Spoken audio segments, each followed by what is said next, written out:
നരേന്ദ്ര കീഴടങ്ങുക എന്ന പ്രതിപക്ഷ നേതാവ് രാഹുൽ ഗാന്ധിയുടെ പരാമർശത്തിന് പരോക്ഷ മറുപടിയുമായി ശശി തരൂർ MP. രാഹുലിന്റെ പരാമർശം തള്ളിയ തരൂർ ഇന്ത്യ പാക് സംഘർഷത്തിൽ മധ്യസ്ഥത വഹിക്കാൻ ആരോടും ആവശ്യപ്പെട്ടിട്ടില്ലെന്നും വ്യക്തമാക്കി.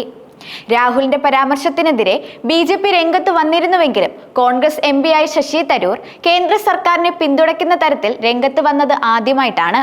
എന്നാൽ തരൂരിന്റെ പരാമർശത്തിൽ കോൺഗ്രസിന്റെ ഔദ്യോഗിക പ്രതികരണം പുറത്തു വന്നിട്ടില്ല.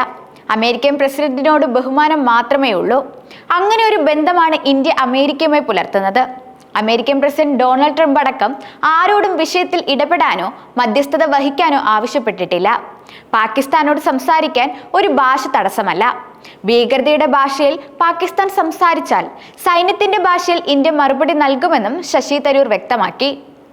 മധ്യപ്രദേശിലെ ഭോപ്പാലിൽ കോൺഗ്രസ് സംഘടിപ്പിച്ച സംഗതൻ ശ്രീജൻ അഭിയാൻ ക്യാമ്പയിനിൽ സംസാരിക്കവെയാണ് ഓപ്പറേഷൻ സിന്ദൂർ അവസാനിപ്പിക്കാൻ US പ്രസിഡന്റ് ഇടപെട്ടെന്ന ആരോപണം രാഹുൽ ഗാന്ധി ആവർത്തിച്ചത്. ഓപ്പറേഷൻ സിന്ദൂറിനിടെ ഡൊണാൾഡ് ട്രംപിന്റെ ഫോൺ കോളിനെ തുടർന്നാണ് പ്രധാനമന്ത്രി നരേന്ദ്രമോദി കീഴടങ്ങിയതെന്നാണ് രാഹുൽ ഗാന്ധി ചൂണ്ടിക്കാട്ടിയത്. BJPയെയും RSSനെയും തനിക്ക് നന്നായി അറിയാം. അവരുടെ മേൽ അല്പം സമ്മർദ്ദം ചെലുത്തുകയോ ചെറിയ തള്ളു കൊടുക്കുകയോ ചെയ്താൽ അവർ ഭയന്നോടും. ട്രംപ് ഇതിന്റെ ഒരു സിഗ്നൽ നൽകിയിട്ടുണ്ട്. ഫോൺ എടുത്ത് മോദിജി നിങ്ങൾ എന്താണ് ചെയ്യുന്നത്, നരേന്ദ്ര കീഴടങ്ങുക എന്ന് പറഞ്ഞു. ശരി സാർ എന്ന് പറഞ്ഞ് നരേന്ദ്രമോദി ട്രംപിന്റെ സിഗ്നൽ അനുസരിച്ചുവെന്നായിരുന്നു രാഹുൽ ഗാന്ധി പരിഹസിച്ചത്. ഫോൺ കോൾ ഇല്ലാത്തൊരു കാലം. 1971 യുദ്ധത്തിൽ US-ന്റെ 7ാം കപ്പൽപ്പട വന്ന കാലം. ഇവിടെ കൂടിയിരുന്ന പലർക്കും ഓർമ്മയുണ്ടാകുമെന്നും അദ്ദേഹം പറയുന്നുണ്ട്. ആയുധങ്ങൾ എത്തി ഒരു വിമാനവാഹിനി കപ്പൽ വന്നു. എന്നാൽ ഇന്ദിരാഗാന്ധി പറഞ്ഞു തനിക്ക് ചെയ്യേണ്ടത് താൻ ചെയ്യുമെന്ന്. അതാണ് വ്യത്യാസം, അതാണ് സ്വഭാവം. ഇവരെല്ലാം ഇങ്ങനെയാണ്. ഗാന്ധിജി, ജവഹർലാൽ നെഹ്റു, സർദാർ പട്ടേൽ അവർ കീഴടങ്ങിയവരല്ല. അവർ വൻ ശക്തികളെ എതിർത്തവരായിരുന്നു. എന്നാൽ സ്വാതന്ത്ര്യലബ്ധി മുതൽ കീഴടങ്ങൽ കത്തുകൾ എത്തുന്ന ശീലം അവർക്കുണ്ടെന്നും RSSനെ കുറിച്ച് രാഹുൽ ഗാന്ധി പറയുന്നു. അതേസമയം ഇന്ത്യ കീഴടങ്ങിയെന്ന രാഹുൽ ഗാന്ധിയുടെ പ്രസ്താവന രാജ്യദ്രോഹമെന്ന് BJP അധ്യക്ഷൻ JP നഡ്ഡയും വ്യക്തമാക്കിയിരുന്നു. ഇന്ത്യൻ സേനയെ രാഹുൽ ഗാന്ധി അപമാനിച്ചുവെന്ന് അദ്ദേഹം കുറ്റപ്പെടുത്തി. ഇന്ത്യ നൽകിയ കനത്ത തിരിച്ചടിക്ക് ശേഷം പാകിസ്ഥാന് പോലും ഇങ്ങനെ പറയാനുള്ള ധൈര്യം ഇല്ലെന്നും JP നഡ്ഡ കൂട്ടിച്ചേർത്തിരുന്നു. അതിനിടെ ഇന്ത്യ വെളിപ്പെടുത്തിയാലും അധികം സേന താവളങ്ങൾ തകർത്തെന്ന് പാകിസ്ഥാൻ സമ്മതിച്ചു. പാകിസ്ഥാന്റെ 11 സേനാ താവളങ്ങളും 2 വ്യോമ പ്രതിരോധ സംവിധാനങ്ങളും തകർത്തെന്നായിരുന്നു ഇന്ത്യയുടെ അവകാശവാദം. എന്നാൽ അറ്റകുറ്റപ്പണികൾക്കായി പാകിസ്ഥാൻ തയ്യാറാക്കിയ പട്ടിക എണ്ണമിടുന്നത് 18 സേനാ താവളങ്ങൾ തകർത്തെന്നാണ്. പെഷാവാർ, ബഹവൻ നഗർ, പഞ്ചാബ് പ്രവിശ്യയിലെ ഛങ്ക്, ഗുജറാത്ത്, സിന്ധിയിലെ ഛോർ, ഹൈദരാബാദ്, അറ്റോക് എന്നിവിടങ്ങളിലെ താവളങ്ങൾ കൂടി തകർന്നെന്ന് പാകിസ്ഥാൻ വ്യക്തമാക്കുകയായിരുന്നു. ഇവിടങ്ങളിൽ നിരവധി പേർ കൊല്ലപ്പെട്ടെന്നും പാകിസ്ഥാന്റെ റിപ്പോർട്ടിലുണ്ട്. കൂടാതെ സാധാരണക്കാരെ ആക്രമിച്ചില്ലെന്ന ഇന്ത്യയുടെ വാദം തെറ്റാണെന്ന് വരുത്താനാണ് പാകിസ്ഥാന്റെ ശ്രമമെന്നും കേന്ദ്ര സർക്കാർ വൃത്തങ്ങൾ വ്യക്തമാക്കുന്നുണ്ട്.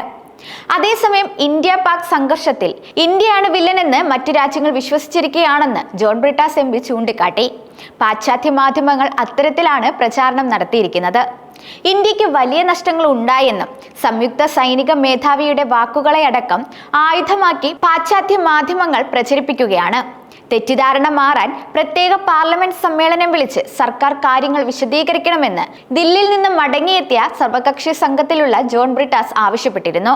ഓപ്പറേഷൻ സിന്ദൂർ വിഷയത്തിൽ രാഹുൽ ഗാന്ധി നടത്തിയ പ്രസ്താവനയ്ക്കെതിരെ RSP സംസ്ഥാന കമ്മിറ്റി അംഗം C കൃഷ്ണചന്ദ്രനും രംഗത്തെത്തിയിരുന്നു. എത്ര യുദ്ധവിമാനങ്ങൾ ഇന്ത്യക്ക് നഷ്ടപ്പെട്ടെന്ന രാഹുൽ ഗാന്ധിയുടെ ചോദ്യം അനവസരത്തിലുള്ളതാണെന്നും അനുചിതമാണെന്നും കൃഷ്ണചന്ദ്രൻ തന്റെ ഫേസ്ബുക്ക് പോസ്റ്റിൽ കുറിച്ചത്. ഗൂഢമായ രാഷ്ട്രീയ ലക്ഷ്യത്തോടെയുള്ള പരാമർശങ്ങൾ ഒരു രാഷ്ട്രീയ പാർട്ടികൾക്കും ഗുണം ചെയ്യില്ല. ഇന്ത്യയുടെ വിജയത്തിന് ഒപ്പം നിൽക്കേണ്ട അവസരത്തിലാണ് രാഹുൽ ഗാന്ധി ഇത്തരം പ്രസ്താവന നടത്തിയതെന്നും C കൃഷ്ണചന്ദ്രൻ കുറ്റപ്പെടുത്തിയിരുന്നു. RSP UDFന്റെ ഘടകകക്ഷിയായിരിക്കുമ്പോഴാണ് സംസ്ഥാന കമ്മിറ്റി അംഗം രാഹുൽ ഗാന്ധിക്കെതിരെ പരസ്യമായി രംഗത്ത് വരുന്നത്. ഏതൊരു ഭാരതീയനും രാഷ്ട്രീയത്തിന് അതീതമായി ആത്മാർത്ഥമായി ആഗ്രഹിച്ച തിരിച്ചടി. നമ്മുടെ രാജ്യത്തിന്റെ അഭിമാനം വാനോളം ഉയർത്തിയ മിലിറ്ററി ഓപ്പറേഷൻ.